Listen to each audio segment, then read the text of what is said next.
اے میرے حبیب، آپ تو صرف نصیحت ہی کرنے والے ہیں، آپ ان پر دروغہ نہیں لگائے گئے۔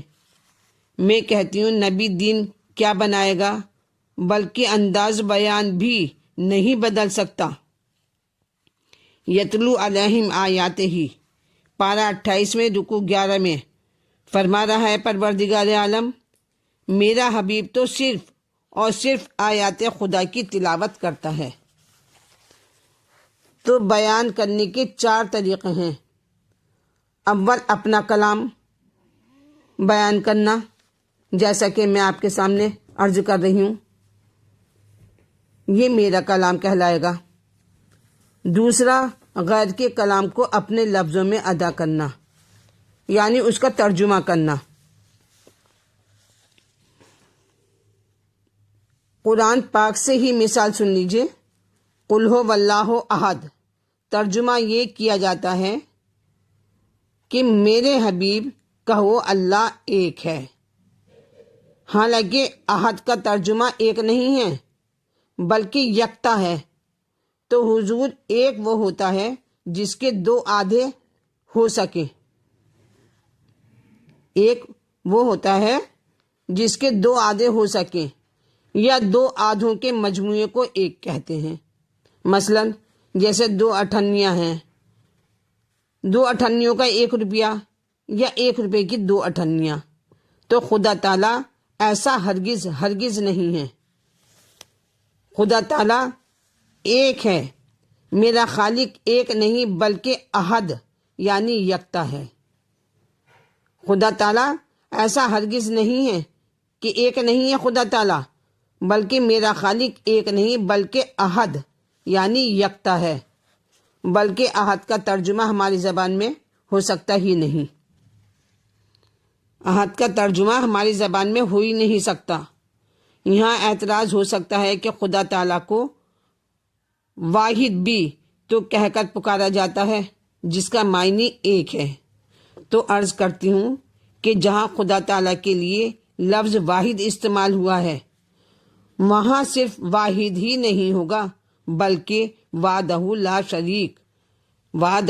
شریک لہ، کہ وہ واحد کہ جس کا کوئی شریک نہیں۔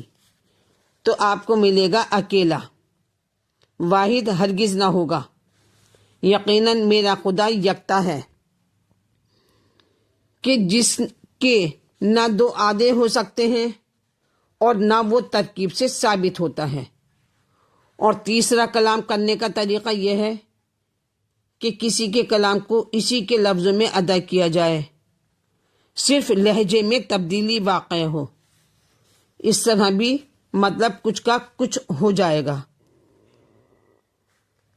لہجے کی تبدیلی کلام کے رخ کو بدل دیتی ہے۔ مثلا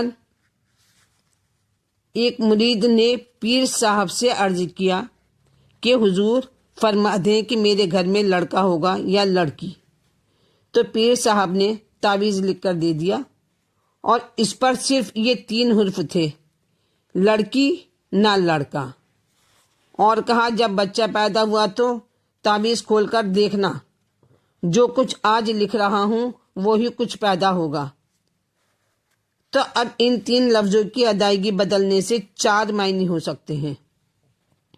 غور فرمائیں کہ لڑکی نہ لڑکا، تو اس طرح کی ادائیگی سے لڑکا ثابت ہو گیا، اور دوسری طرح لڑکی نہ لڑکا، اب معلوم ہوا کہ پیر صاحب نے لڑکی کی پیدائش کی خبر تحریر فرمائی تھی،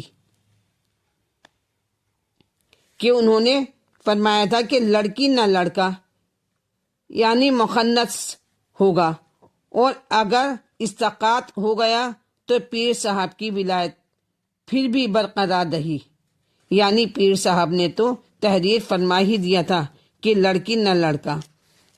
تو یعنی استقاط ہوا